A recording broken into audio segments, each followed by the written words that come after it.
জলে ভাসি কেন জানি না ভালোবাসি যে পথে আমি যেতে না চাই তবু সে পথে বারে বারে আসি।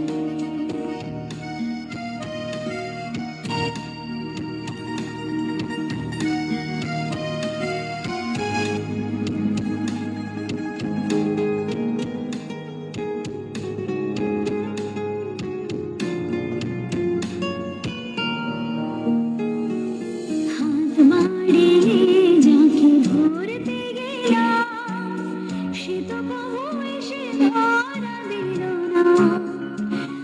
আমার মালা ধুলোতে লুটায় সে তো কবু হাতে তুলে নিল না। হাত বাড়িয়ে যাকে ধরতে গেলাম সে তো কবু এসে ধরা দিল না। আমার মালা ধুলোতে লুটায় সে তো কবু হাতে তুলে নিল না। পরাণে বাজে কোনো বাঁশি কেন জানি না ভালোবাসি যে পথে আমি যেতে না চাই তবু সে পথে বারে বারে আসি।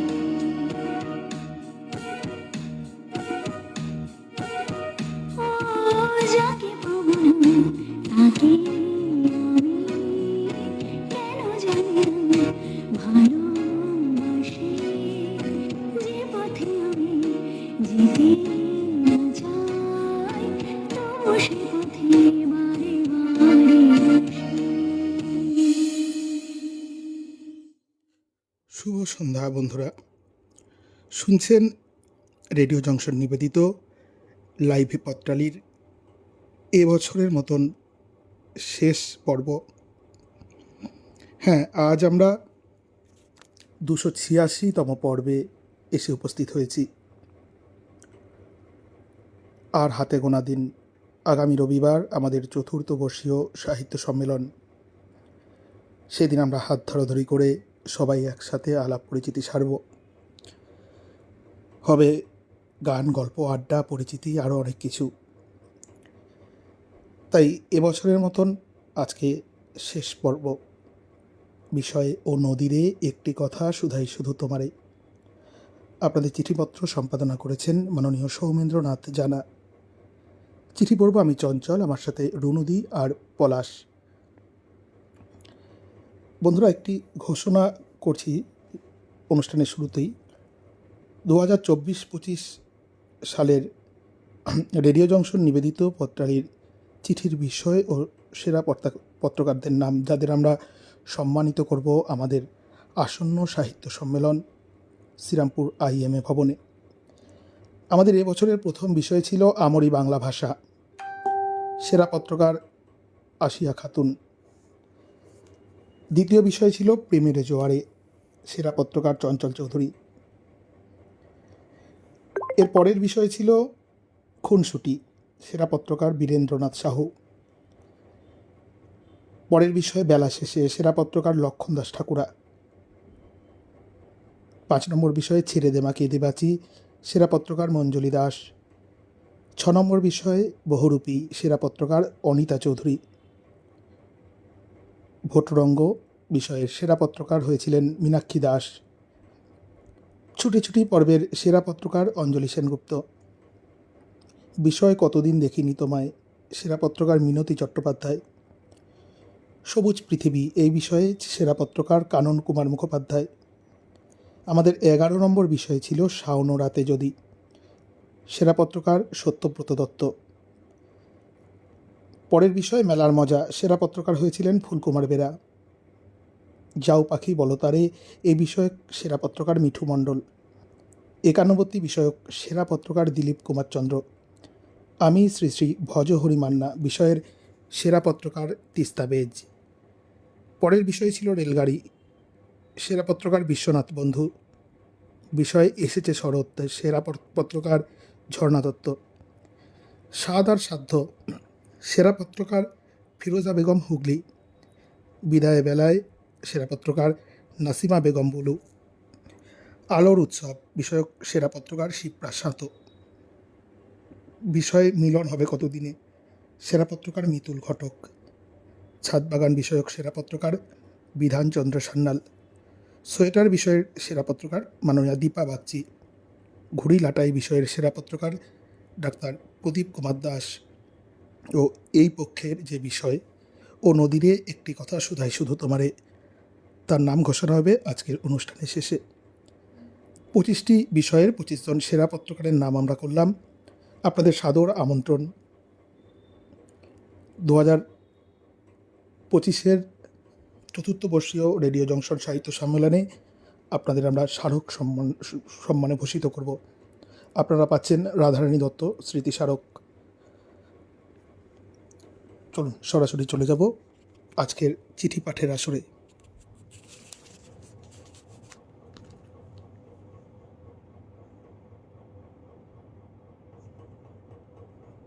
প্রথম চিঠি পাঠিয়েছেন কৃষ্ণা কর্মকার, খরার, পশ্চিম মেদিনীপুর, সূচক 721222 থেকে।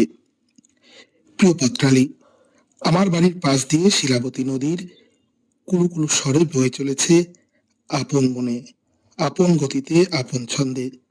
তার এই চলার ছন্দ বড় মনোমুগ্ধকর, বড় মধুর। কিন্তু জোয়ার ভাটার কালে বা বন্যার সময়কালে তার রুদ্র মূর্তি প্রাণে কাঁপন ধরায়। সেই কোন আদিকাল থেকে নদী বয়ে চলেছে ক্লান্তিহীন, শান্তি, নিরলস ভাবে। তার এই চলার কোনো শেষ নেই। নদীমাতৃক আমাদের এই দেশে নদী আমাদের প্রভূত উপকার করে থাকে। নদী আমাদের বেঁচে থাকার প্রধান উপকরণ, খাদ্য যোগায়। আবার কত মানুষ এই নদীকে কেন্দ্র করে তাদের জীবিকা নির্বাহ করে। জেলে ডিঙি নৌকায় চেপে জাল নিয়ে বেরিয়ে পড়ে, তারপর দীর্ঘ সময় পর নানা রকম মাছ ধরে নিয়ে আবার ফিরে আসে। ওই মাছ বাজারে বিক্রি করে তার সংসার চলে। মাঝি নৌকো করে মানুষজনকে এক জায়গা থেকে অন্যত্র নিয়ে গিয়ে রুজি রোজগার করে তার সংসার চালায়। কিন্তু বর্তমানে নদীর নাব্যতা বহুল পরিমাণে হ্রাস পাওয়ায় এখন আর ওই নদীতে লঞ্চ চলে না। নইলে আগে লঞ্চ চলতো, আর ওই লঞ্চে করে অনায়াসে কলকাতায় যাওয়া সম্ভব হতো।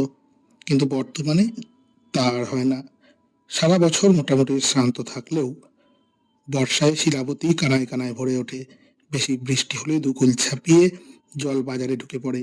বিপুল পরিমাণ দোকানের একতলা ডুবিয়ে দেয়। মানুষজন ভীষণ অসুবিধায় পড়ে। 2017 সালে আমি নিজের চোখে নদীর ধ্বংসাত্মক রূপ দেখেছি। নদীর বাঁধ ভেঙে যাওয়ায় নদী তীরে এক বিশাল বাড়িকে আমি নদীর গর্ভে বিলীন হয়ে যেতে দেখেছি। তারপর ওই জল গড়িয়ে এসে আমাদের হাই রোড ডুবিয়ে, বাড়ির একতলা ডুবিয়ে, হাসপাতালের একতলাতে জল কম করে 2-3 সপ্তাহ দাঁড়িয়েছিল। রাস্তায় বাসের বদলে চলেছিল ডিঙি। পাঠিয়েছেন কৃষ্ণা কর্মকার, খরার, পশ্চিম মেদিনীপুর, সূচক 721222 থেকে। এবারের চিঠি পাঠিয়েছেন গোপাল মজুমদার, দুর্গাপুর 2, জেলা পশ্চিম বর্ধমান, সূচক 713202 থেকে। প্রিয় পত্তালী, নদী মানুষের জীবনের সাথে ওতপ্রোতভাবে জড়িত। প্রাচীনকাল থেকে মানব সভ্যতার বিকাশ ঘটে নদীর তীরবর্তী অঞ্চলকে কেন্দ্র করে। যুগ যুগ ধরে মানুষের মনে এই প্রশ্ন ঘোরাফেরা করে বা উঁকি দেয়, এই নদীর উৎস কোথায়, কোথা থেকে তার উৎপত্তি, কার সাথে তার মিলন ঘটেছে। আসলে এই কৌতূহলের উৎস হলো মানুষের জীবনের সাথে নদীর উৎস ও চলার গতিপথের মিল। নদীর মতো মানুষের জীবন চড়াই উতরায়ে ভরা। জীবনের সুখ দুঃখ, হাসি কান্না, ভালো মন্দ সব কিছুই নদীতে বহমান জল স্রোতের মতো আসে। কখনো সে প্রবল বেগে আসে, কখনো তার বেগ কম হয়। নদীর কূলের মতো জীবন নদীও এক কূলকে আনন্দে ভরিয়ে তোলে তো অন্য কূলকে দুঃখে ভরিয়ে দেয়। জীবন নদীর এই কূল ভাঙাভাঙির খেলাটা বাস্তবে নদীর 2 কূল ভাঙা গড়ার সাথে মেলে। আসলে জীবন নিজেই একটা বহমান নদীর ধারা। নানা ঘাত প্রতিঘাতের মধ্য দিয়ে বয়ে চলে। নদীর চলার মধ্যে জীবনের ছন্দকে খুঁজে পায় বলেই নদী নিয়ে আমাদের মনে এত জিজ্ঞাসা, এত কৌতূহল। তাই তো নদীর প্রবাহমান ধারার মধ্যে থেকে নিজেদের জীবনের উত্তর খোঁজার চেষ্টা করি। এই কারণে মানব জীবনে নদী ও জীবন সম্পৃক্ত হয়ে একাকার হয়ে উঠেছে জীবন জিজ্ঞাসার অংশ।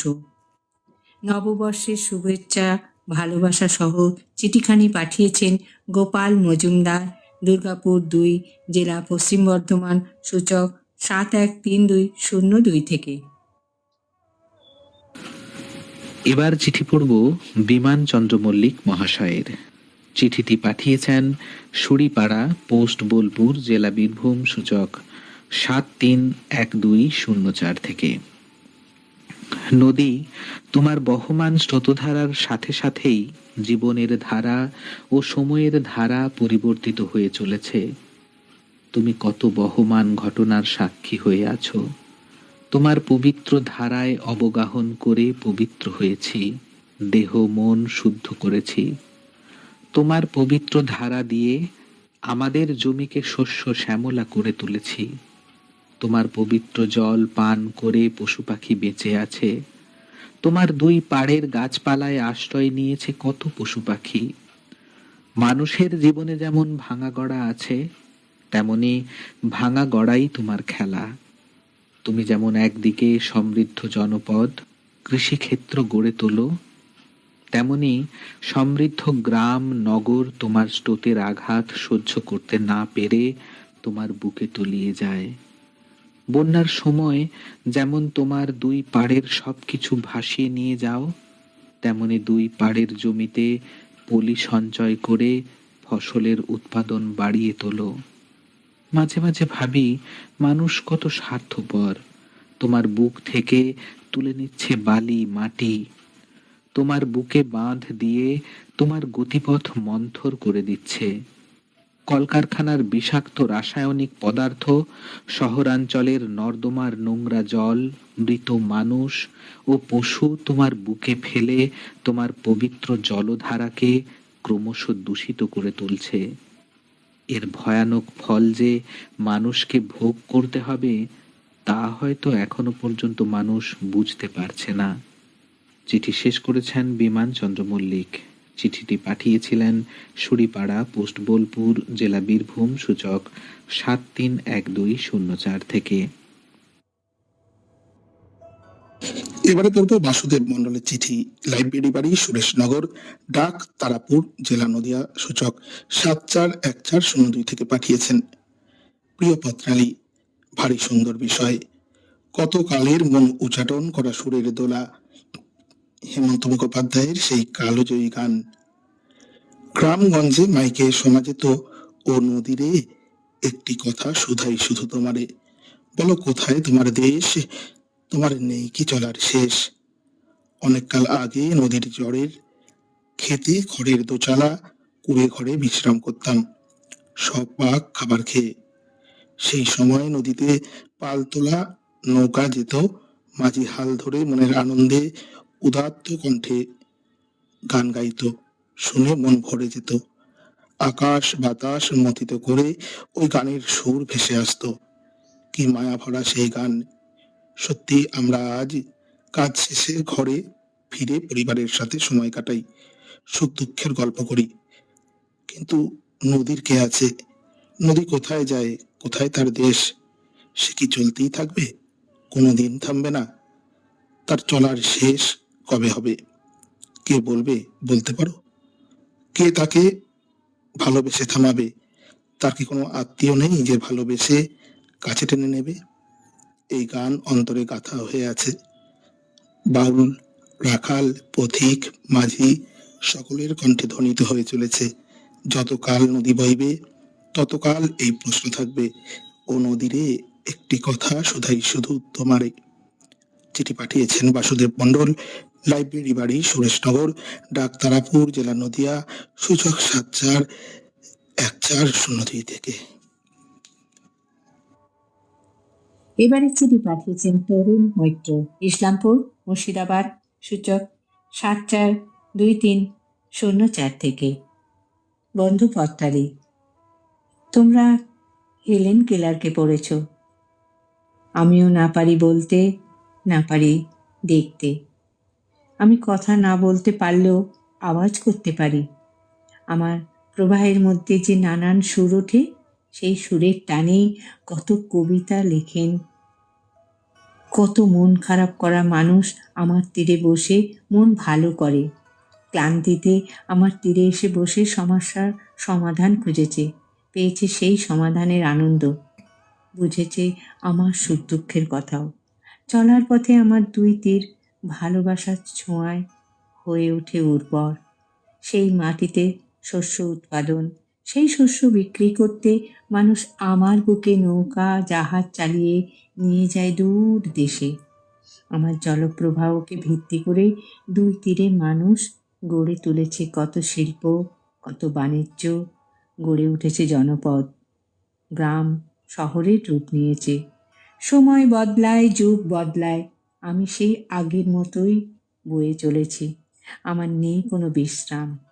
ক্লান্ত হয়ে কখনো আমি ভয়ঙ্কর রূপ ধারণ করে প্লাবিত করি পাশের গ্রামগুলোকে। আমার তলদেশ, আমার পার্শ্বদেশ ক্ষয়ের ফলে আমি ধীরে ধীরে পার্থক্যের দিকে এগিয়ে যাই। আমি জীর্ণ হতে থাকি। আমার স্রোত কমে আসে। অবশেষে সমুদ্রের সাথে মিলিত হয়ে মোহনার তৈরি করি। এইসব গ্রাম শহর গড়ে উঠল আমাকে ঘিরে, অথচ আজ সেই গ্রামবাসী আর শহরবাসী আমার শরীরকে ডাস্টবিন ভেবে বসে। হায় রে বিধাতা, এ কেমন মূর্খ করেছ এই মানব প্রজাতিকে! যে ডালে বসে সেই ডাল কাটতে যায়।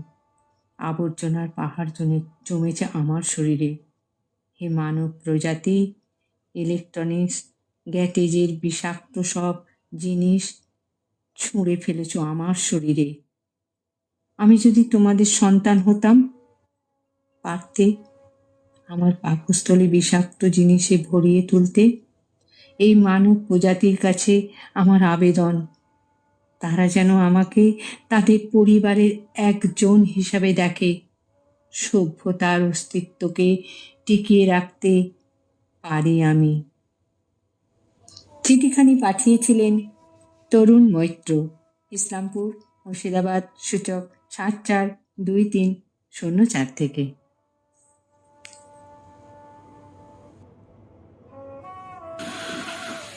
এবার চিঠি পড়ব কাশীনাথ মণ্ডল মহাশয়ের। চিঠিটি পাঠিয়েছেন কান্দি, মুর্শিদাবাদ থেকে। প্রিয় পত্রালি, সময় আর নদীর স্রোতকে কখনো বেঁধে রাখা যায় না। বয়ে চলে সে নিজের খেয়ালে, নিজের ছন্দে, নিজের গতিতে অনন্তকাল ধরে। কখনো সে শান্ত, স্বচ্ছ, প্রেমময়ী, তার শীতল ধারার সুধা রসে কঠিন মৃত্তিকা সিঞ্চিত হয়ে শস্য শ্যামলা ধরিত্রী ফুলে ফলে হয়ে ওঠে অপরূপা সুন্দরী। অমৃত সুধা সিঞ্চনে নদীর দুকুল হরিত বনভূমির শান্তির ছায়াতল। ঠিক প্রেয়সীর কজ্জল পদ্মলোচনের চকিত চাহনি যেন আবির রাঙা অনুরাগ রঞ্জিত সোহাগের আঁচল। আবার কখনো সে খরস্রোতা স্রোতস্বিনী আপন বেগে পাগল পারা এক লহমায় ভাসিয়ে নিয়ে যায় সব কিছুকে। বয়ে যায় সে নিজের ছন্দে, সহস্র উর্মিমালার সাথে অসীম পারাবারের টানে। মানে না কোনো বাধা, নেই তার কোনো ঠিকানা, তবু চলেছে বয়ে আদি থেকে অনন্তকাল ধরে।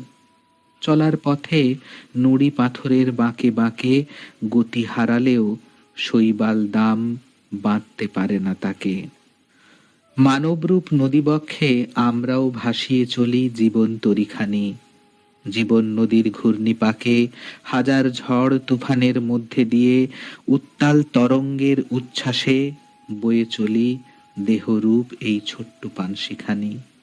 দৈনন্দিন যান্ত্রিক জীবনে সুখ দুঃখ হাসি কান্নার গহীনে অবগাহন করলেও জীবনের লক্ষ্য থাকে নিঃসীম পারাবার সম সেই পরম আনন্দের পরম আশ্রয়ের উদ্দেশ্যে। চলার পথে মায়া মমতার শৈবাল বন্ধন গতির প্রতিবন্ধকতা সৃষ্টি করলেও পাগলপাড়া নদীর ন্যায় জীবনের লক্ষ্য স্থির রেখে ছোট্ট তরিখানি হাজার প্রতিকূলতার মাঝেও প্রবল বেগে টেনে চলি সেই পরম আশ্রয়ের সন্ধানে। চিঠি শেষ করেছেন কাশীনাথ মণ্ডল। চিঠিটি পাঠিয়েছিলেন কান্দি, মুর্শিদাবাদ থেকে। পূর্ব অমিতাভ খায়ের চিঠি, গ্রাম ও ডাক গেলিয়া, থানা জয়পুর, জেলা বাঁকুড়া, সূচক 722151 থেকে। প্রিয় পত্রালী, মানুষের জীবন হওয়া উচিত নদীর মতো। নদী যেমন তার জীবনের ধ্যান জ্ঞান বলতে জানে সমুদ্রের সঙ্গে মিলন, সেরকম ভাবে লক্ষ্য স্থির রেখে যদি মানুষ এগিয়ে যেতে পারে তাহলে তাদেরও সাফল্য অবধারিত। জীবনে বাধা আসবেই, আর সেই বাধা অতিক্রম করে লক্ষ্য পূরণের নামই জীবন। নদীর ক্ষেত্রেও তাই। মানুষ নিজেদের সুবিধার জন্য বাধা দেয়, কিন্তু পারে না তার ইচ্ছেকে অপূরণ রাখতে। পৌঁছে যায় সে তার স্থির লক্ষ্যে। মানুষও সেরকম পারবে জয়ের নিশান ওড়াতে। যদি নদীর মতো একমুখী হয়ে চলতে পারে, তবে তার জন্য মানুষকে জানতে হবে নদীর ইতিকথা। এরকম সংযমী মন সে কোথায় পেল? কিভাবে লাভ করা যাবে তার মতো এরকম একনিষ্ঠ মন? তাই প্রবহমান নদীর তীরে দাঁড়িয়ে বলতে হবে, ও নদীরে, একটি কথা শুধাই শুধু তোমারে। তুমি বলে দাও আমরা কিভাবে তোমার মতো এমন উদার মন লাভ করতে পারবো। তুমি যেভাবে জন্ম জন্মান্তর নীরবে সভ্যতার জন্ম দিয়ে চলেছ, প্রতিবাদহীনভাবে সভ্যতাকে বয়ে নিয়ে চলেছ, প্রকৃতির সৃষ্টিকে বাঁচিয়ে রাখার রসদ জুগিয়ে চলেছ, তাতেই জগৎধন্য। তোমার দীর্ঘ চলার পথে গ্রাম শহরের বৈচিত্র্য, পাহাড় বনের প্রাকৃতিক সৌন্দর্য তুমি বিচলিত নও। তবে তুমি কি যোগী, নাকি তুমি ধ্যানরত মহাদেব? জানতে ইচ্ছে করে। তাই বলি, ও নদীরে, একটি কথা শুধাই শুধু তোমারে। তুমি শুধু বলে যাও তুমি কে, আর ঋদ্ধ করো আমাদের তোমার মতো হবার পথ বলে দিয়ে। অনেক অনেক ধন্যবাদ, নমস্কার, শ্রদ্ধা জানিয়েছেন অমিতাভ খাঁ, গ্রাম ও ডাক গেলিয়া, থানা জয়পুর, জেলা বাঁকুড়া থেকে।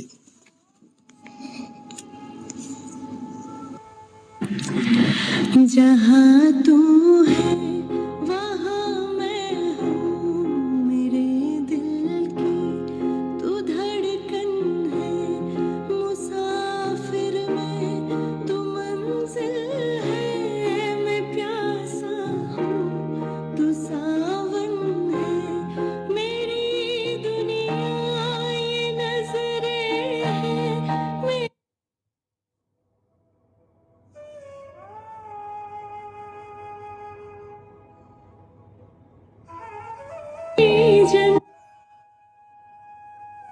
जन्नत ये दामन है, लिखे जो खत तुझे वो तेरी याद में हजारों रंग के नजारे बन गए, सवेरा जब हुआ तो फूल बन गए, जो रात आई तो सितारे बन गए, लिखे जो खत तुझे।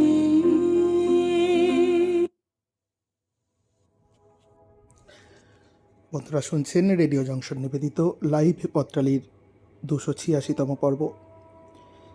আপনারা লিখেছেন, ও নদীরে, একটি কথা শুধাই শুধু তোমারে, এই বিষয়ে চিঠি। আজকে আমাদের অনুষ্ঠান শুনছেন তরুণ কুমার মৈত্র, সৌমেন্দ্রনাথ জানা, মঞ্জুশ্রী মণ্ডল, কাশীনাথ মণ্ডল, মিনতি চট্টোপাধ্যায়, বিশ্বনাথ বন্ধু, মীনাক্ষী দাস, দীপা বাগচি, অঞ্জলি সেনগুপ্ত, আরও কিছু কিছু বন্ধু আছেন, কিন্তু সবার নাম আমি দেখতে পাচ্ছি না। বন্ধুরা, আজ কমেন্ট পড়ছি না, বুঝতেই পারছেন আর বেশি দিন দেরি নেই আমাদের চতুর্থবর্ষীয় সাহিত্য সম্মেলন অনুষ্ঠিত হতে। শারীরিক একটু অসুবিধা থাকা সত্ত্বেও আজকে অনুষ্ঠানটি করতে হলো। দুদিন আগেই আমার একটি ছোট্ট অস্ত্রোপচার হয়ে গিয়েছে, তাই আমি বিশেষ কমেন্ট পড়ছি না। আগামী 9 ফেব্রুয়ারি হুগলির শ্রীরামপুর আইএমএ ভবনে অনুষ্ঠিত হতে চলেছে রেডিও জংশনের চতুর্থ বর্ষীয় সাহিত্য সম্মেলন। আমরা কিন্তু সকাল থেকে অপেক্ষায় থাকবো আপনাদের। 11টা থেকে আমাদের মূল অনুষ্ঠান শুরু হবে। আপনারা 10টার মধ্যে অনুষ্ঠানে এসে রেজিস্ট্রেশন টেবিলে নাম নথিভুক্ত করিয়ে অনুষ্ঠানের ব্যাচ এবং প্রাতরাশ ও মধ্যাহ্নভোজনের কুপন সংগ্রহ করে প্রাতরাশ করে নেবেন। এরপর আমরা 11টার মধ্যেই শুরু করে দেব আমাদের চতুর্থ বর্ষীয় সাহিত্য সম্মেলন। চোখ রাখবো আপনাদের পাঠানো চিঠির পাতায়।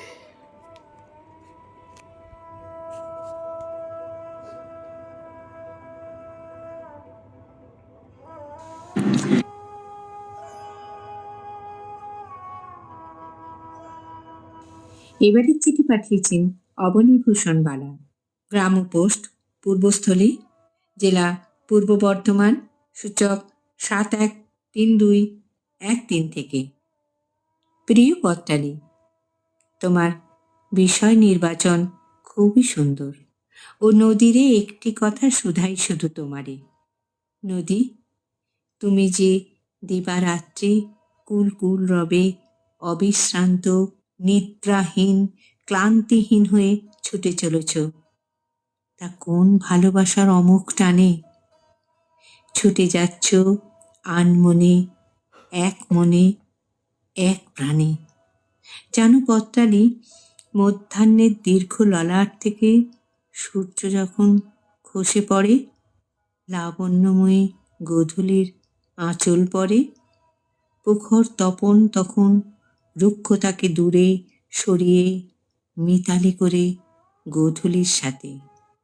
ঠিক তখনই খেলা শেষ করে দৌড়ে ছুটে যেতাম বাড়ির কাছ দিয়ে বয়ে যাওয়া চূর্ণী নদীর কূলে। বিজন কাকা ছোট্ট ডিঙি বেয়ে ছলাৎ ছলাৎ বইটা টেনে আপন মনে ধীরে ধীরে চলে যেত উজান ঠেলে, আর উদাসী গলায় গান ধরত, ও নদীরে একটি কথা শুধাই শুধু তোমারে।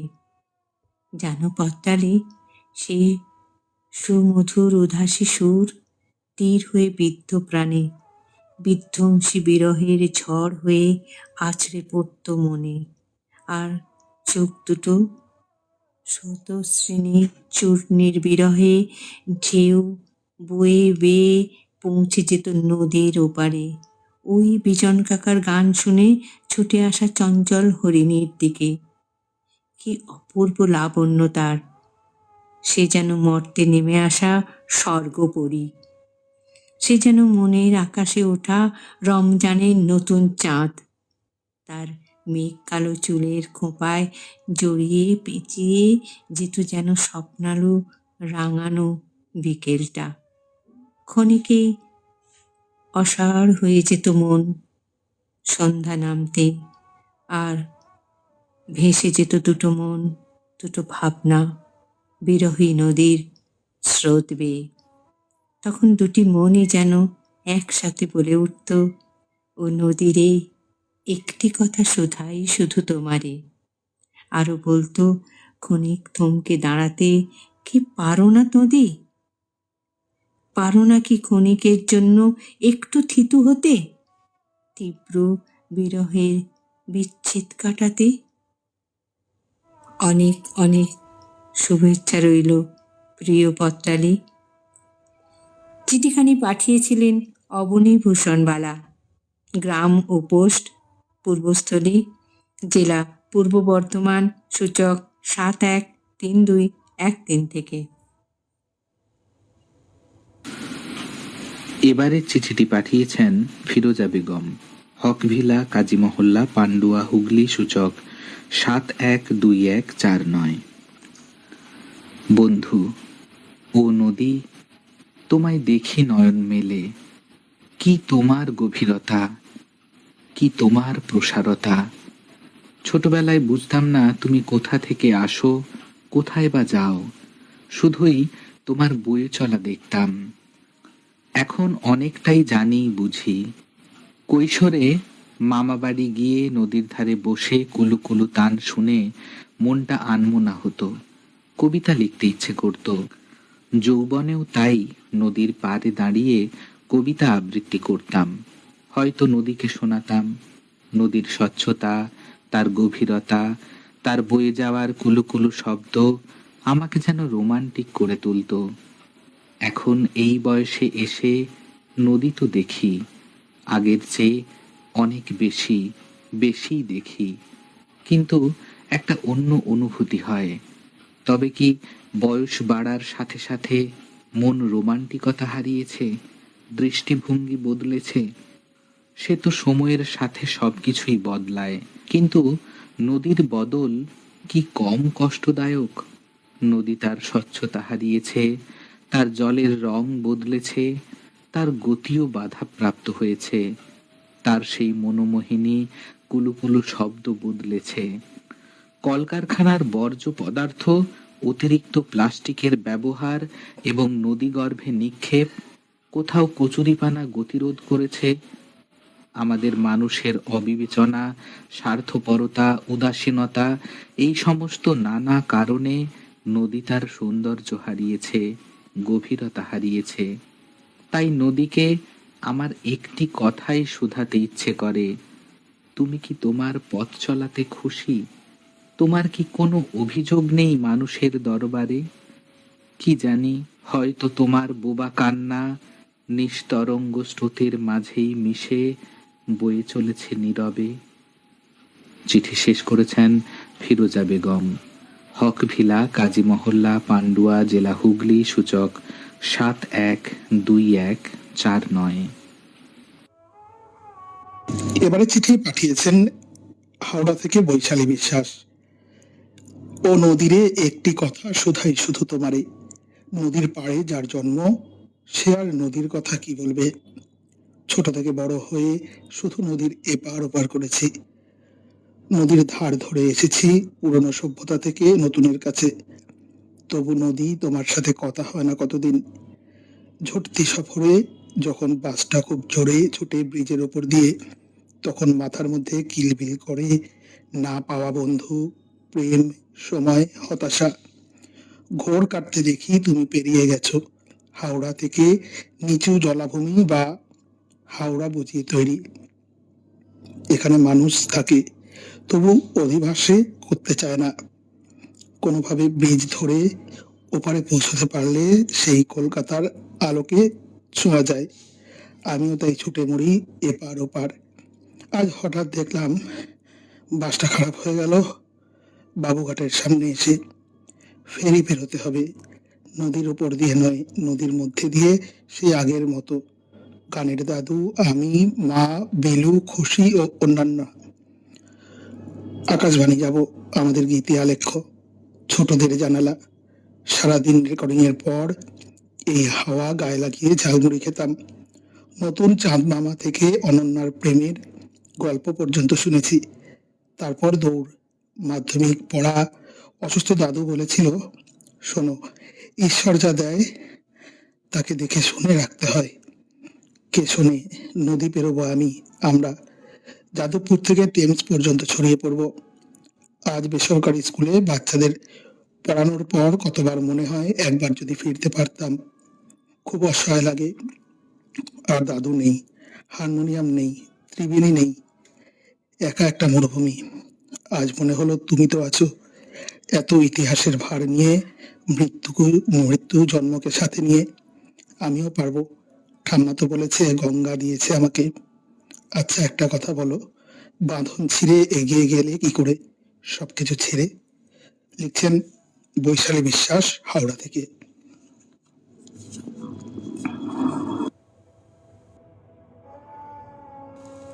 এবারের চিঠি পাঠিয়েছেন চঞ্চল চৌধুরী। বাড়ির নাম নন্দনকানন, গ্রাম পানুহাট, ডাকঘর কাটোয়া, জেলা পূর্ব বর্ধমান, সূচক 713502 থেকে। হে আমার প্রাণ সজনী নদী, কত রূপ তোমার! শরতে তোমার মাটির স্পর্শে বেজে ওঠে আগমনী গান। রূপের বাহারে খুঁজে দাও রূপসাগরের অরূপ রতন। তোমার প্রবাহমান স্রোতের ধারায় বয়ে নিয়ে আসো যে অজস্র ফুলমালা, ঠিকানা লেখা থাকে কি তার? হয়তো সে ফুল পুজোর পবিত্র বা শ্মশানের অসৌজ। তুমি নীরবে সাক্ষী থাকো সেই গোপন গাথার। কখনো গাঙুরের জলে ভেসে যাও বেহুলার ভেলা বয়ে, অন্তরে নিয়ে সনকার আর্তনাদ। তোমার বুকে বয়ে নিয়ে যাও পবিত্র অপবিত্র সব কিছু। তোমার বহমান জীবনে বিসর্জন দিই মাতৃ প্রতিমা, বিসর্জন দিই জন্মদায়িনীর নাভিকুণ্ডু, ছুঁড়ে ফেলি এক রত্তি অবৈধ সন্তান। তবুও তোমার কোনো প্রতিবাদ নেই, নেই কোনো ভাষা, ধর্ম ও জাত পাত। অথচ তুমি বিভাগ করেছ দুটি দেশকে। তাই তো পদ্মা নদীর সোহাগে ওপারের মাঝি ভাটিয়ালি গায়, আর এপারে এপারে বিরহের অনুরাগে বিধবা সিঁদুর মুছে যায় তোমার ছোঁয়ায়। নদী, তুমি আছো তোমার মতো করে, জীবন আসে জীবন যায়, কত প্রেম অপ্রেমের সাক্ষী থাকো তুমি। তুমি কেমন আছো নদী? প্রবহমান এ জীবনে কাঙ্ক্ষিত এই কথা জানতে চায় কি কেউ? স্রোতশ্রেণী উজান পানে সব কিছু পরোয়া করে তুমি ধেয়ে কখনো পলি ছেড়ে আসো ভাটার টানে। সেই ভাটার জমি হয় আগমনী ফসলের খনি। তোমার দেওয়া না দেওয়ার খবর রাখি নদী, কিন্তু তোমার খবর রাখছি কেউ? আবর্জনায় ভাসিয়ে তুলছি তোমার গহন গভীরে, সে সব তুমি আছড়ে ফেলছো সাগরের জোয়ারে। তোমার অভিশাপে আমরা হচ্ছি দগ্ধ। ক্ষমা করো নদী, এ অনাচারের বদলে পৃথিবীর 3 ভাগ জলের সীমা পেরিও না। নদী, তোমার কাছে এ আমার কাতর মিনতি। বিনম্র নিবেদনে, চঞ্চল চৌধুরী, বাড়ির নাম নন্দনকানন, গ্রাম পানুরহাট, ডাকঘর কাটোয়া, জেলা পূর্ব বর্ধমান, সূচক 713502 থেকে।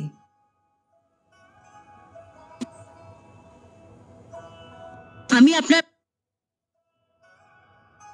বেদনার কলি তুমি দাও ভালোবেসে মধু, বেদনার কলি তুমি দাও ভালোবেসে মধু, ফুল ফোটানোর ছলে আমি ভরে দেব মধু।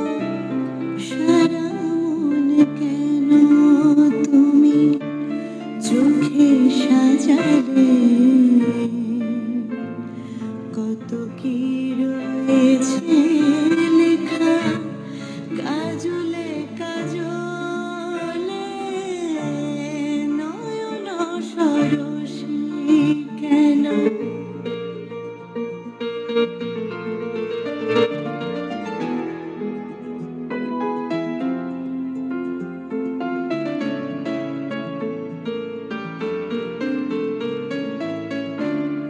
জনম সফল হবে বধুয়ার ঘরে, আজ সরমের আড়ালেতে দেখা যাবে ফুল সাজ। নিশিরাতে বিরহের বাঁশি ওরে কে বাজায়, ভালোবেসে কেন বধূ আজ শুধু কেঁদে যায়, সেধে সেধে কেন তুমি মরণ নিলে, কত কি রয়েছে লেখা কাজলে কাজলে, নয়ন সরসী কেন?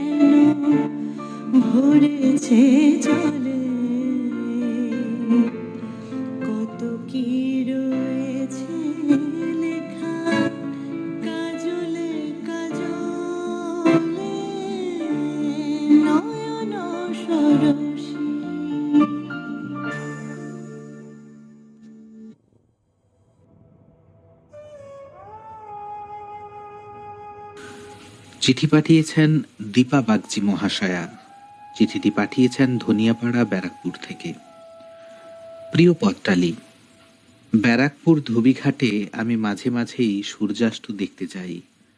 ঘাটের সিঁড়িতে বসে নানা রকম দৃশ্য উপভোগ করি। ভেসে আসে মাঝির কণ্ঠে ভাটিয়ালি গানের সুর। নদীর বুকে চর দেখে মনে হয় আর কিছুদিন পর হেঁটেই মানুষ গঙ্গা পারাপার করবে। ছলাৎ ছলাৎ শব্দে গঙ্গা আমাকে তার সুখ দুঃখের কথা শোনায়। গঙ্গা নদীকে প্রশ্ন করি, তোমার বেগবতী পাগলপাড়া রূপ হারিয়ে যাচ্ছে কেন? এবারে নদী আমাকে প্রশ্ন করে, কবিগুরুর মুক্তধারা নাটক পড়নি? সে নাটকে যন্ত্ররাজ বিভূতি বলেছিল, বালি পাথর জলের ষড়যন্ত্র ভেদ করে মানুষের বুদ্ধি হবে জয়ী। এই ছিল উদ্দেশ্য। কোন চাষির কোনো ভুট্টার ক্ষেত শুকিয়ে মারা যাবে সে কথা ভাববার দরকার কি? অথচ যন্ত্ররাজ কি জানে না, চাষির ক্ষেত শুকিয়ে গেলে ধনী দরিদ্র সকলেরই খাদ্যে টান পড়বে।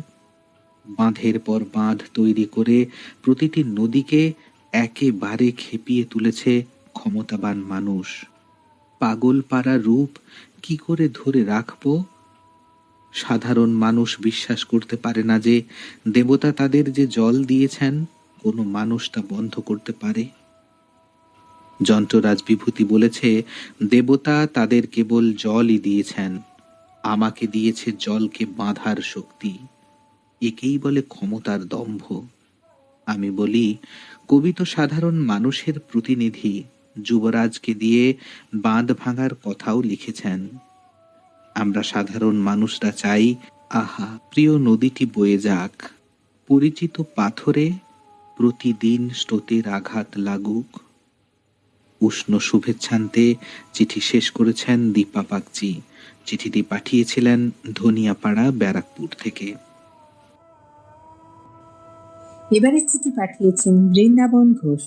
আশীর্বাদ, আবরার মাঠ, বিষ্ণুপুর, বাঁকুড়া, সূচক 722122 থেকে। প্রিয় পত্রালী, নদী বয়ে চলে তার আপন খেয়ালে, নিজস্ব বেগে, নিজস্ব ঢঙে। তার দুই কূলের মধ্যে একে অপরকে হিংসা করে, একে অপরকে ঈর্ষা করে। এক কূল তার কষ্ট চেপে রাখতে পারে না। সে চোখের জল মুছতে মুছতে নিজে নিজেই নিঃশ্বাস ছেড়ে বলতে থাকে, ওই বেটা ওপারে সব সুখটাই আত্মসাৎ করেছে, মহা আনন্দে দিন কাটাচ্ছে। আবার ওপারে দুঃখের শেষ নেই। ও বলে, হায় হায় রে, এ কি হলো রে আমার। বলি, আমার সুখটা কোথায় গেল রে? হ্যাঁ, ঠিক বুঝেছি, ওই অকুলের হাড় বদমাইশের কাছে সুখটা আছে। নদী রাতের বেলা দুই কুলকে ডাকে, বলে, আয় তোরা, তোদের কাছে একটু গল্প করি। দেখ, তোরা আমার আপনজন। তোরা একজন হলি রাম, একজন হলি শ্যাম। আমার কাছে যে সুখ, যে শান্তি, যে আরাম আছে, তা তোদের সমানভাবে ভাগ করে দেব। আর দুঃখ যদি কিছু থাকে, তা আমার কাছেই থাক। একবার ঘোর বর্ষায় সারা রাত বৃষ্টি হওয়ায় বন্যা দেখা দেয়। আমার কানায় কানায় জল বইতে থাকে। রামের দিক থেকে শ্যামের দিকে এক রাখাল বালক পার হওয়ার জন্য জলে নামলো। আমি কত করে ওকে বারণ করেছি, ও রাখাল, ওরে সোনা ছেলে, আমার জলে নামিস না রে, নামিস না। শুনলো না আমার কথা, নামলই। মাঝখানে জলটা গোল গোল পাক খাচ্ছিল। আমি বললাম, ওদিকে নয়, এদিকে আয়। ওদিকেই গেল। আর বাঁচানো গেল না ওকে। সে যে কোথায় গেল আজ পর্যন্ত আমি জানি না। সে বেঁচে আছে না মরে গেছে তার খবর পাইনি। এক বাউলের আমাকে দেখে শখ হলো, আমাকে নিয়ে গান গাইবে। গান ধরল, ও নদীরে। চিঠিখানি পাঠিয়েছিলেন বৃন্দাবন ঘোষ। আশীর্বাদ, আবরার মাঠ, বিষ্ণুপুর, বাঁকুড়া, সূচক 722122 থেকে। এবার চিঠি পড়ব অভিজিৎ মণ্ডল মহাশয়ের। চিঠিটি পাঠিয়েছেন শশাপোতা, মাড়োখানা, খানাকুল, জেলা হুগলি থেকে। বন্ধু পত্রালী, বাংলার এক বন্যা প্লাবিত প্রত্যন্ত গ্রামে রিলিফ বিলি করছিল শহরের বিশিষ্ট ব্যক্তিরা। সাংবাদিক ক্যামেরা জুম করতেই নজরে এলো দূরের বাঁধে ত্রিপলের ঝুবড়ির দৃশ্যটা। এক মা তার ছেলেকে টানতে টানতে বলল, ওরে তাড়াতাড়ি চল, তোর বাবা এখনো লাইনে দাঁড়িয়েছে, তুই গেলে তোকেও জায়গা দেবে ওরা লাইনে। ছেলে বলে, না মা, আমি আর যাব না, তুমিও যেও না মা।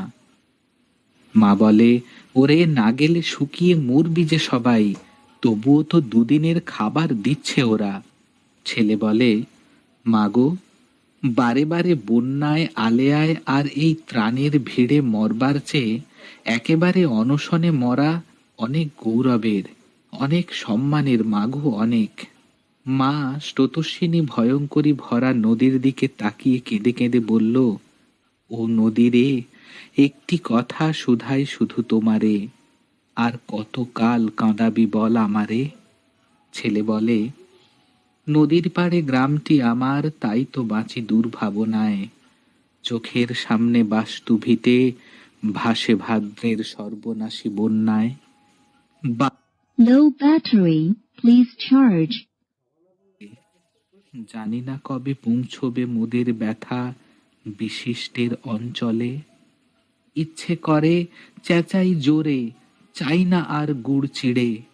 লজ্জা করে বন্যার পর দাঁড়াতে ত্রাণের ভিড়ে।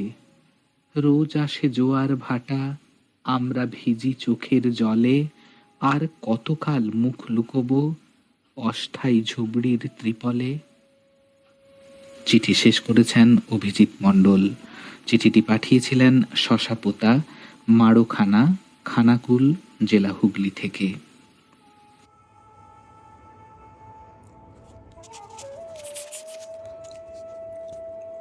এবারে চিঠি পাঠিয়েছেন অঞ্জলি সেনগুপ্ত। সূর্যমুখী ভিলা, কল্যাণী রোড, সোদপুর, উত্তর 24 পরগনা থেকে। পথের দিশারি পত্রালী, ফিসফিস করে তোমার কাছে বলতে চাই প্রিয়দর্শিনী রায়ের কথা। সে ছোটবেলা থেকে ভালোবাসত ঝাউয়ের গাছ দিয়ে মনোরম সৃষ্টি ইছামতির নদীর এই পার্কে। ওপারে হয়তো থাকে তার অনেক সুজন বন্ধুরা। দূর থেকে ভাবনার জগতে থেকে রাই জেনেছে নদীর আত্মকথা, জেনেছে এপার যখন গড়ে ওপার নাকি তখন ভাঙে। এই নদী দেশের বহু নরনারীর জীবনে সামাজিক, অর্থনৈতিক, সাংস্কৃতিক, আধ্যাত্মিক দিক থেকে তার প্রভাব রেখেছে অপরিসীম। নদী প্রবাহ ও জনপ্রবাহ এক সূত্রে গেঁথে রুক্ষ প্রান্তরকে শস্য শ্যামলায় ভরিয়েছে। তৈরি হয়েছে অনেক শহর ও তীর্থস্থান। এ কল্যাণময়ী জননী সর্বরূপিণী। কখনো সে হয়েছে পতিতা উদ্ধারিণী, সুখদা মোক্ষদা। আবার আধুনিক যন্ত্র সভ্যতার কবলে পড়ে কখনো সে পীযুষ বাহিনী, না হয় এ হয়েছে পুলিশ বাহিনী। তবে সবাই মিলে সহযোগিতার নাগপাশে বন্ধন করলে সে নিশ্চয়ই থাকবে যৌবনের তীর্থবাড়িতে কল্লোল উচ্ছ্বাসিত। তাই শুধাই, ও নদীরে তোমার দুকুল গেলে তখন কি করবে? যখন রায়ের একমাত্র পুত্র সন্তান অর্ক 7ম শ্রেণীতে পাঠরত, প্রায় তারই সমবয়সের অনেক দূরে নদীর চরে বসবাসকারী এক অত্যন্ত গরিব পরিবারের একটি ছেলে প্রায় অর্কদের বাড়ির দরজায় এসে বসে থাকত। রাই তাকে একটু পেট ভরে খাবার দিলে খেতে খেতে চলে যেত।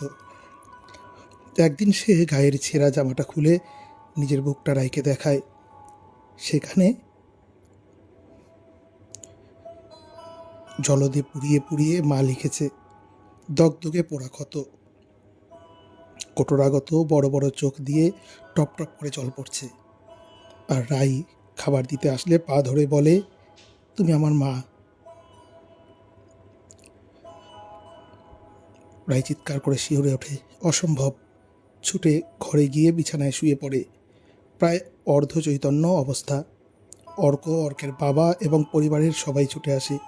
পরবর্তীতে অনেকের সঙ্গে পরামর্শ করে অর্কের বাবাই প্রয়োজনীয় ব্যবস্থা নেন এবং নিজের মন ও জীবন নদীকে প্রশ্ন করেন, ও নদী রে, একটি কথা শুধাই শুধু তোমারে।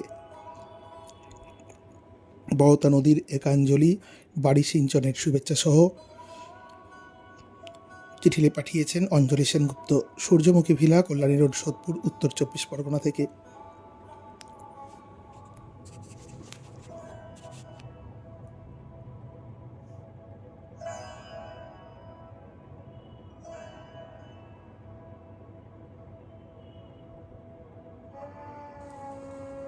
এবারের চিঠি পাঠিয়েছেন স্বপন কুমার কুণ্ডু, বুলচন্দ্রপুর, পাইকটা, পূর্ব বর্ধমান, সূচক 713427 থেকে। প্রিয় পট্টালি, আমাদের ছোট নদী দ্বারকেশ্বর। এই কথা বললে ভাবের ঘরে চুরি করা হবে।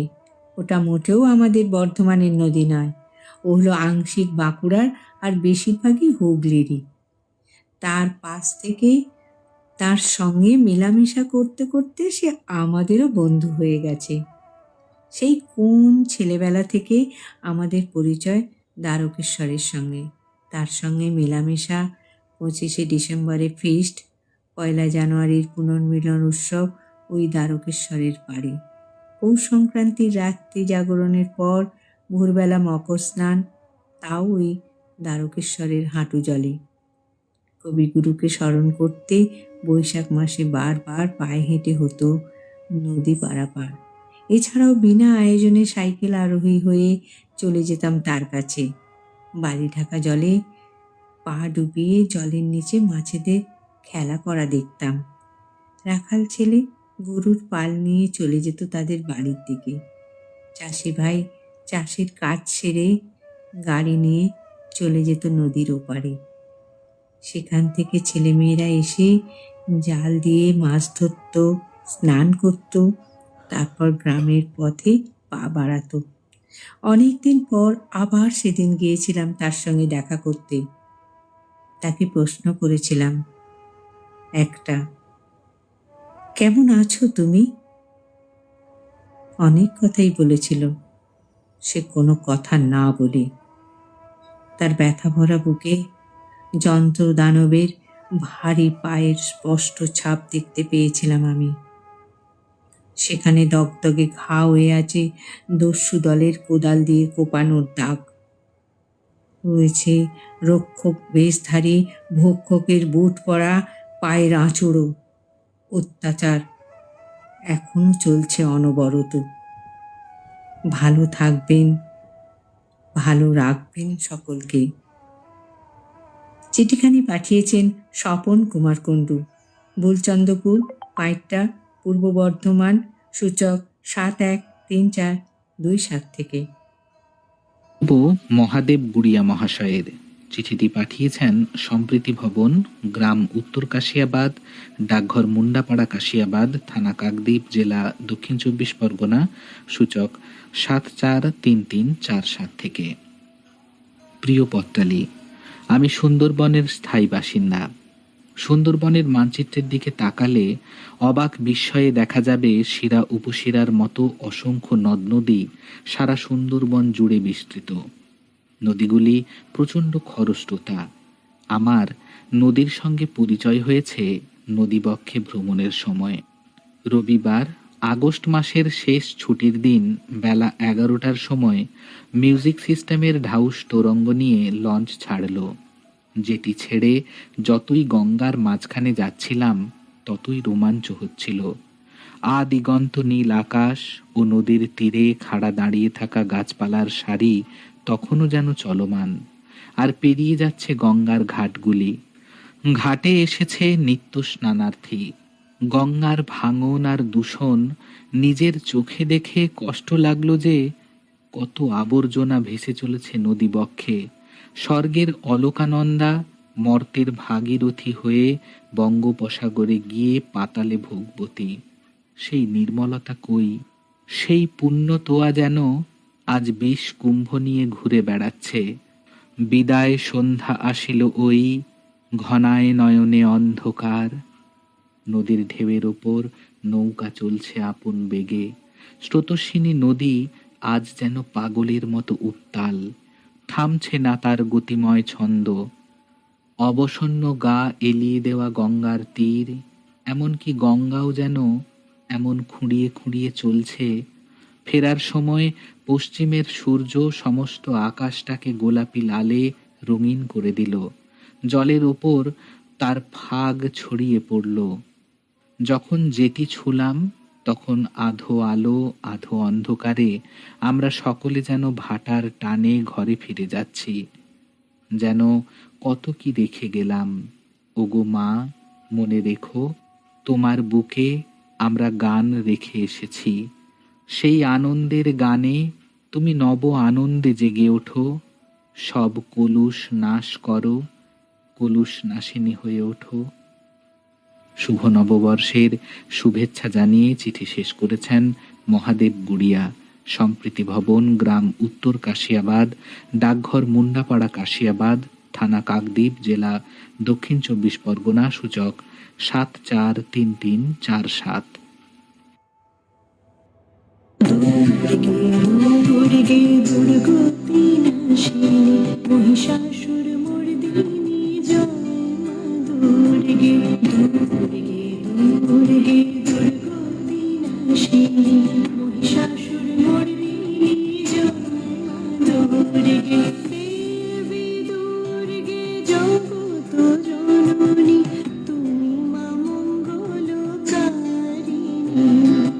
দেবী দুর্গে জগত জননী তুমি মা মঙ্গলকারিণী। দুর্গে দুর্গে দুর্গতি নাশিনী মহিষাসুর মর্দিনী জয় মা দুর্গে। দুর্গে দুর্গে দুর্গতি নাশিনী মহিষাসুর মর্দিনী জয় মা দুর্গে।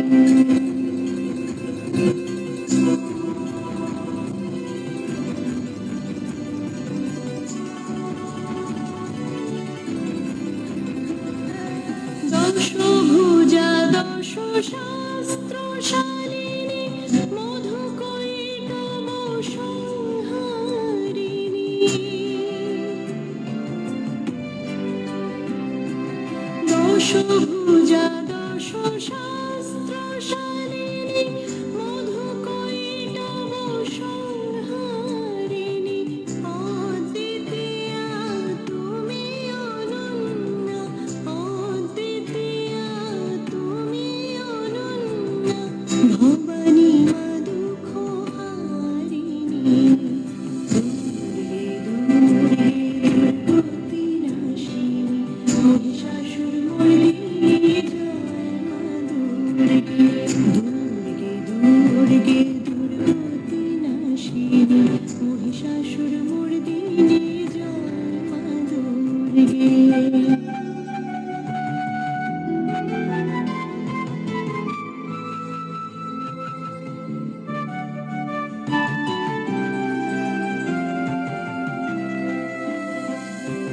সত্যগুণে মহাসরস্বতী,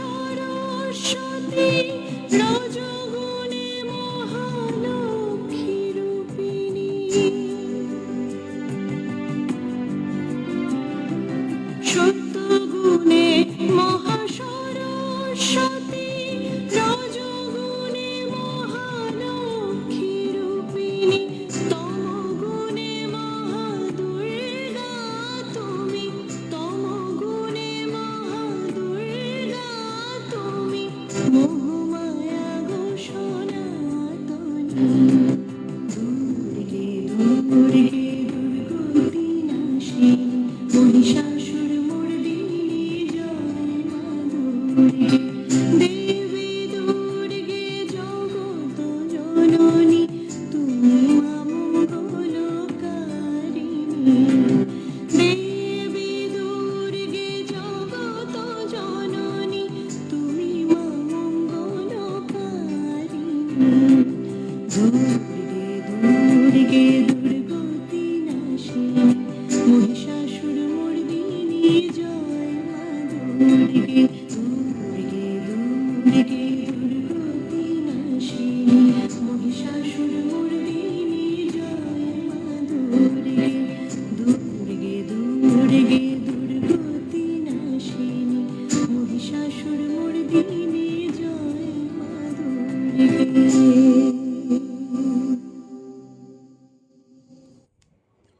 হ্যাঁ, সর্বশক্তি রূপিণীর কাছে আমাদের প্রার্থনা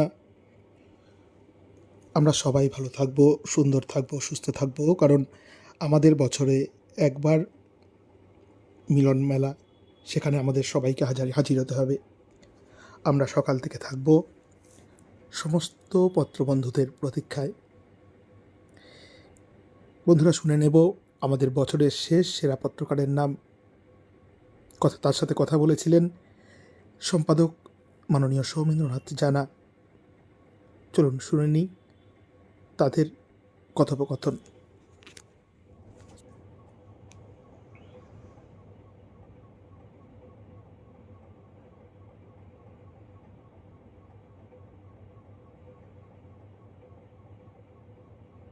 নদীর দুঃখের কথা, নদীর বানভাসী অবস্থার কথা শুনেছি, তো তার অবদানের কথা শুনলাম। সভ্যতার প্রতি নদীর অবদান, তার চারপাশে ঘিরে যে আমরা এই পক্ষে, অর্থাৎ যে বিষয় ছিল, ও নদীরে একটি কথা শুধাই শুধু তোমারে, বলো কোথায় তোমার দেশ, তোমার নাই কি চলার শেষ। আচ্ছা, এই প্রসঙ্গে আমরা অনেক চিঠি পেয়েছি, নদীর কথা, নদীর দুঃখের কথা, নদীর বানভাসী অবস্থার কথা শুনেছি, তো তার অবদানের কথা শুনলাম। সভ্যতার প্রতি নদীর অবদান, তার চারপাশে ঘিরে যে সমস্ত শহর গড়ে উঠেছে তার কথা শুনেছি, যে সভ্যতার বিকাশ হয়েছে সেটাও শুনেছি। তো সেই চিঠি নিয়ে এই পক্ষে যার লেখা সেরা মনোনীত হয়েছে বিচারকের বিচারে, তিনি এমনিতে বাণিজ্য বিভাগে স্নাতক, ডাকঘর সামলে এখন প্রকৃতি ও পত্র সাহিত্যের ডাকঘর সামলাচ্ছেন। তাকে আমরা স্যারই বলবো, কারণ আমাদের থেকে অনেক বয়সে বড় তিনি। তো এবারে সেরা পত্রকার মনোনীত হয়েছে তার চিঠি। তিনি বুলবুলচটি, খড়গপুরের অর্থাৎ পশ্চিম মেদিনীপুরের বাসিন্দা বীরেন্দ্রনাথ মাইতি, তাকে আমরা পেয়েছি। নমস্কার বীরেন্দ্রবাবু। হ্যাঁ, নমস্কার সোমেনদা। হ্যাঁ, নমস্কার নমস্কার নমস্কার নমস্কার। হ্যাঁ, আপনি চিঠিটা এক জায়গায় লিখছেন, নদী এখন বড়ই দুঃখী। এটা কোনটা ভেবে বা কি ভেবে বললেন? নদী, এইটা আমার মনে হয়েছে যে নদী তার তো আপন গতিতে আপন পথে চলে যাওয়ার কথা। তার নিজস্ব তার একটা পথ থাকবে, নিজস্ব পথে সে বয়ে চলে যাবে, এটা আমরা অতীতে দেখেছি। কিন্তু এখন এমন ভাবে নদীর তার ভিতরে, তার মুখে পলি জমছে বা নদীকে অনিয়ন্ত্রিত ভাবে মানুষ তাকে ব্যবহার করছে, যার ফলে সে বলছে যে আমার চলার পথে তোমরা এতটা বাধা সৃষ্টি করছো কেন, বাধা সৃষ্টি করছো কেন, হ্যাঁ বাধা বিপত্তি করছো, যার ফলে আমি আমি স্বাভাবিক ভাবে তো বয়ে যেতে পারছি না, যার ফলে আমার দুঃখী আছি। এখন বড়ই দুঃখী। নদী সংস্কারের কৃপণতা যেমন চাষিরাও বলছেন, সাধারণ জনগণও বলেন, সরকারও সেভাবেই মানে অকৃপণ ভাবে যে নদী সংস্কারে হাত দেব, যেটা বানভাসী রাজ্য বা দেশকে বাঁচাবে বা চাষিদের চাষোপযোগী জল সরবরাহ করবে, এগুলো হচ্ছে না বলেই আপনার উল্লেখ। এবং এটাই মনে হয় স্বাভাবিক, তাই তো? আগে আগে সেটাই সেইভাবেই আমি আমার ভাবনাটা তুলে ধরেছে। হলো তুলে ধরেছি যে এইভাবে নদীকে যদি আমরা ঠিকভাবে অতীতের মতো যদি আমরা ব্যবহার করি, তাহলে নদী আমাদেরকে সে তার ছন্দে চললে আমরা আপামর দেশবাসী আমরা সেখান থেকে তার থেকে যে তার ভালোবাসাটা আমরা কুড়িয়ে নিতে পারবো। তার বহমান জলরাশি থেকে এটা মানুষ পাবে, আপনার কৃষক থেকে, সাধারণ মানুষ থেকে, সে এভাবেই তারা পাবে। এই জন্য নদীকে আমি একটু দুঃখী বলেছি এবং তার সম্বন্ধে লিখতে চেষ্টা করেছি একটু। তারপরে মানুষ এই নদীর স্নেহধন্য বা স্নেহধন্যা হয়ে, বা সমস্ত জীবকুল এই নদীর স্নেহধন্য হয়ে বেঁচে থাকলে আমার মনে হয় তারাও সুস্থ থাকবে এবং সভ্যতারও সঠিক বিকাশ হবে, তাই তো? হ্যাঁ, কেননা নদী তার সুস্থতার উপরে আমাদের মানুষের সভ্যতা বেঁচে থাকবে। আমরা তো যদিও আমাদের 3 ভাগ জল 1 ভাগ স্থল, তাহলেও আমরা সেই 1 ভাগ স্থলকে নিয়েই আমরা 3 ভাগ জলের আশীর্বাদ তো পেয়েছি অতীতে, যখন আমরা এতটা হিংস্র হয়নি, মনুষ্য সমাজ অতটা হিংস্র হয়নি, বা মানুষের ভিতরে লোভ লালসা যেটা বেড়ে চলেছে, সেটা তার বহিঃপ্রকাশ তো নদীমাতৃক দেশে আমাদের তার ক্রুদ্ধ রূপ আমরা দেখতে পাচ্ছি। এটাই আমার লেখার ভিতরে ছিল আর কি। আরো একটা কথা আমরা স্বাভাবিক মনে করতে পারি, একটা কথা আছে না, water everywhere, not a drop of water to drink. মানে চতুর্দিকে জল, আপনি 3 ভাগ জলের কথা বললেন, চারদিকে জল, কিন্তু কোথাও কোথাও দেখা যায় এক ফোঁটা জল, পানীয় জল বা পেয় মানে পানযোগ্য জল পাওয়া যাচ্ছে না। অর্থাৎ দূষিত করে রেখেছি আমরা এমন এই নদীর প্রবাহকে বা নদীকে। সেক্ষেত্রে আমরা এক ফোঁটা পানীয় জল পেতেও কষ্ট করতে হয়। নদীর সেই অবদান, সেই উপকার বা সেই দান আমরা অবহেলায় হারাই। সেটাই তো, তার মানে আমরা নিজের পায়ে নিজেই কুড়ুল মারছি। একদম ঠিক। এটাও আপনি চিঠিতে উল্লেখ করেছেন যে আমরা নিজের পায়ে নিজেই কুড়ুল মারছি। নিজের পায়ে নিজে কুড়ুল মারছি। এটা হয়তো সব জানা করছি, বাণিজ্যিক মুনাফার জন্য সরকারি ঔদাসীন্যে সেটা হয়তো ঘটে চলেছে। আমাদের ব্যক্তিগতভাবে হয়তো সেটা খুবই কম হচ্ছে, কিন্তু সমষ্টিগতভাবে তো আমরা বাঁচানোর চেষ্টাও করছি না। তো প্রতিবাদ নেই, কিছু নেই, সেটাই তো আফসোসের ব্যাপার। যে অঘটন ঘটে চলেছে সেটাকে আমরা সচক্ষে দেখছি, কিন্তু কিছু করছি না। বিপদের মুখে দাঁড়িয়েও আমরা বিপদ সম্বন্ধে সচেতন হচ্ছি না, এটাই মূল কথা, তাই তো? এটা ঠিক জেগে ঘুমানোর মতোই আর কি, ঘুমানোর মতো। আমরা সবই দেখতে পাচ্ছি, সবই বুঝতে পারছি, কিন্তু সেটা নিয়ে সেজন্য আমার প্রতিটা লেখাতেই একটু বিষয় লিখতে গিয়ে একটু প্রতিবাদের ঢং আমার লেখনীতে বেরিয়ে পড়ে। নিজেদের শোধরানোর জায়গাটা আপনি উল্লেখ করে দেন যে আমরা এটা করতে পারতাম, করতে পারি। সবারই এই দিকটা নজর দেওয়া উচিত, তাই তো? বলেছেন। তাহলে ও নদীর একটি কথা শুধাই শুধু তোমারে, তাকে তো আমরা বিভিন্ন চিঠির মাধ্যমে জানতে চেয়েছি, বা অনেকেই বলেছেন তোমার দেশ কোথায়, তোমার উৎপত্তি কোথায় আমরা জানি না। তুমি যে বয়ে চলেছ সেই পাহাড়ের শীর্ষ থেকে নেমে এসে তুমি যে চলেছ মোহনার সন্ধানে, তোমার এই চলার কোনো শেষ নেই। সত্যি তুমি বরাবরই এই প্রবহমান থেকে গেলে। এই প্রশ্ন আমরা বিভিন্ন চিঠির মধ্যে পেয়েছি। তবে আপনার চিঠির মধ্যে যে দিকগুলো আপনি তুলে ধরেছেন বিশেষ করে, এগুলো চিঠিটার মান অনেকটাই সমৃদ্ধ করেছে হ্যাঁ এবং হ্যাঁ বিচারক বিচারে সেটা সেরা হয়েছে। তো হুম। ধন্যবাদ আপনাকে, আপনার হ্যাঁ, সাথে কথা বলে। অসংখ্য ধন্যবাদ, অসংখ্য ধন্যবাদ। এইখানে একটু আমি আপনার সাথে কথা বলার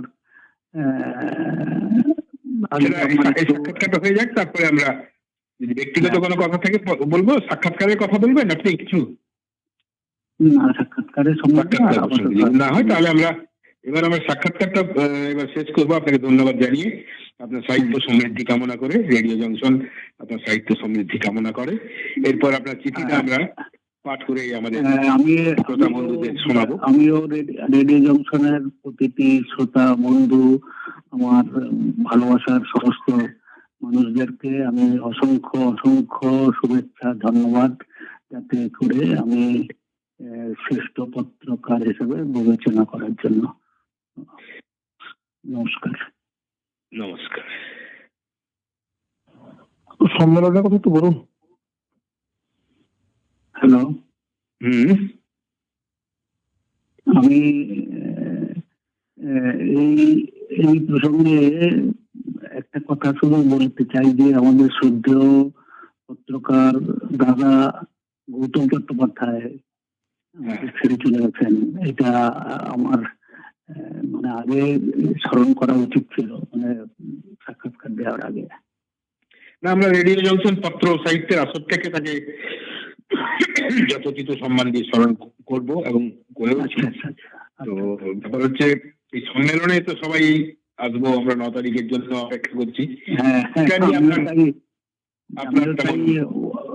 আমি তো একদম মুখিয়ে রয়েছি। শুধু সময় আপনারা জানবেন হয়তো যে আমার খড়গপুর হাওড়া সেকশনে এত অস্বাভাবিক বিলম্বে চলছে গাড়িগুলো। মানে আমি এই সন্ধ্যাবেলাও আমি টাইম টেবিল দেখছিলাম যে কটার সময় বাড়ি থেকে বেরিয়ে কটায় হাওড়ায় পৌঁছে, তারপরে শ্রীরামপুরে নেবে, তারপরে আমি আইন ভবনে যাব। তো 10টা বেজে যেতে পারে, কিছু মানে 10:30 হয়তো বেজে যেতে পারে। যেভাবে দেরি হচ্ছে, লেট হচ্ছে আর কি। আপনার বয়সটাকে সম্মান জানিয়ে যদি আমরা আপনাকে সম্মেলনে আসার জন্য উন্মুখ দেখতে পারি, তো আপনার মুখ দিয়ে আমরা চাইছি অন্যান্যদের আপনি সম্মেলনে যোগ দেওয়ার জন্য উৎসাহ দিন, আমন্ত্রণ জানান, আহ্বান জানান। আপনি যে সম্মেলনে আপনি আসছেন, অন্য সবাইরা পত্রবন্ধুরা যেন আসেন। আচ্ছা, এটা আমি করবো তো? হ্যাঁ, বলুন। আচ্ছা আচ্ছা, আমি রেডিও জংশনের একদম শুরু থেকেই লিখে আসছি, পত্র সাহিত্য লিখছি। আমি আশা করব আমার রেডিও জংশনের আগামী দিনে আরো নতুন নতুন পত্র বন্ধু যাতে আসেন আর কি। ইতিমধ্যেই বেশ কিছু পত্র বন্ধু আমাদের সাথে যোগদান করেছেন, লিখছেন, নিজের আপন মাধুরী মিশে লিখছেন। আমি আশা করব আমার জেলা সহ আরো পাশাপাশি অনেক দূরের সবাই যোগ দিন, রেডিও জংশন আরো তার শ্রীবৃদ্ধি করুক। আর আপনারা সবাই আগামী 9 ফেব্রুয়ারি রবিবার সকাল 9টাতে রেডিও জংশনের 4th বার্ষিক সম্মেলনে আসুন। সম্মেলনে আসুন, এটা আমি সম্মেলনে সবাই আসছি আমরা। হ্যাঁ, সম্মেলনে সবাই আসবো, আপনারা সবাই আসুন, এটুকু আমি আশা করতে পারি। বাহ, ধন্যবাদ আপনাকে। ধন্যবাদ, ধন্যবাদ আপনাদের সবাইকে। আমরা শুনলাম ও নদীরে একটি কথা শুধাই শুধু তোমারে, এই বিষয়ে সেরা পত্রকার বীরেন্দ্রনাথ মাইতির সাক্ষাৎকার নিয়েছেন সৌমেন্দ্রনাথ জানা। বীরেন্দ্রনাথ মাইতি কাকুকে টিম রেডিও জংশনের পক্ষ থেকে অনেক অনেক কৃতজ্ঞতা, অভিনন্দন এবং শুভেচ্ছা। আপনাকে আগামী রবিবার 9 ফেব্রুয়ারি শ্রীরামপুর IMA ভবনে আমরা রাধারানী দত্ত স্মৃতি স্মারক সম্মানে সম্মানিত করব। বীরেন্দ্রনাথ মাইতি কাকু লিখছেন, উপস্থিত সব পত্রবন্ধুদের আমার অন্তরের অন্তঃস্থল থেকে অনেক অনেক ধন্যবাদ জানাই। স্বপন কুমার কুণ্ডু লিখছেন, অভিনন্দন সেরা পত্রকার বীরেন্দ্রনাথ বাবুকে। কাশীনাথ মণ্ডল লিখছেন, অভিনন্দন বীরেন্দ্রনাথ মাইতি মহাশয়কে।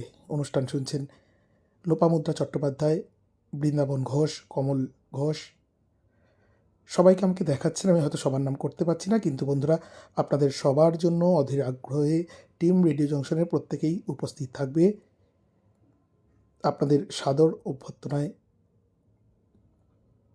ভরিয়ে দেওয়ার জন্য সকাল থেকেই IMA ভবন হুগলিতে। আমাদের রেডিও জংশন গ্রুপে লাইভ লোকেশন, IMA ভবনের লাইভ লোকেশন আমরা দিয়ে দেব এবং পথ নির্দেশও আবার দিয়ে দেব, আগেও দেওয়া হয়েছে, পুনরায় দিয়ে দেব। আপনারা সবাই ভালো থাকুন, সুন্দর থাকুন, সুস্থ থাকুন। দেখা হচ্ছে আগামী রবিবার ৪র্থ বর্ষীয় সাহিত্য সম্মেলনে। আজকের মতন শুভরাত্রি।